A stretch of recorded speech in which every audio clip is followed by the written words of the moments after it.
ബൈബിളിലെ സാവൂൾ രാജാവ് ഒരു ദുരന്ത നായകൻ, ട്രാജിക് ഹീറോ ആയിട്ട് എണ്ണപ്പെടാറുണ്ട്. സാമുവേൽ പ്രവാചകൻ ഇസ്രായേലിലെ രാജാവിനെ തിരഞ്ഞെടുക്കാനായി നറുക്കെടുക്കുമ്പോൾ ഭയപ്പെട്ട് ചാക്കുകെട്ടുകൾക്കിടയിൽ ഒളിച്ചിരുന്നൊരു യുവാവാണ് സാവൂൾ. പക്ഷേ ദൈവം അവനെ തന്നെയാണ് രാജാവായിട്ട് തിരഞ്ഞെടുത്തത്.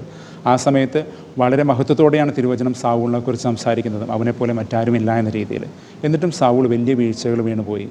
ഒരു നിസ്വാർത്ഥമതിയായ രാജാവ് കൂടിയായിരുന്നു സാവൂൾ എന്ന് മറക്കരുത്. സ്വന്തം ജീവൻ പോലും പണയപ്പെടുത്തുന്ന രീതിയിൽ തീക്ഷ്ണത തൻ്റെ ജനത്തിന് വേണ്ടി പ്രകടിപ്പിച്ച ഒരു രാജാവ്. യഹൂദ ഗുരുക്കന്മാർ പറയുന്നത് സാവൂൾ വീണു പോകുന്നതിനൊരു കാരണമുണ്ട്. അതിൻ്റെ പ്രശ്നം എന്താണെന്ന് വെച്ച് കഴിഞ്ഞാൽ സാവൂളിന് യാതൊരു പ്രശ്നവും ഇല്ല എന്നുള്ളതാണ്. സാവൂളിൻ്റെ പ്രശ്നം സാവൂളിന് യാതൊരു പ്രശ്നവും ഇല്ല എന്ന് നമ്മൾ മനസ്സിലാക്കേണ്ട ഒരു കാര്യമാണ്. നമ്മളുടെ ജീവിതത്തിൻ്റെ കുറവുകൾ നിറവുകളിലേക്കുള്ള പടികയറ്റമാണ്. അപ്പോൾ നമ്മളുടെ വീഴ്ചകൾ നമ്മൾ അഭിമുഖീകരിക്കുമ്പോൾ, ഒരു ഡാർക്ക് സൈഡിനെ നമ്മൾ അഭിമുഖീകരിക്കുമ്പോൾ ദൈവത്തിൻ്റെയും മനുഷ്യൻ്റെയും സഹായം തേടാൻ നമ്മൾ വിമുഖത കാണിക്കരുത്. വിമുഖത കാണിച്ചാൽ നമ്മളിലേക്ക് തന്നെ ഇംപ്ലോഡ് ചെയ്ത് പൊട്ടിത്തകർന്ന് നമ്മൾ തരിപ്പണമായി പോകും.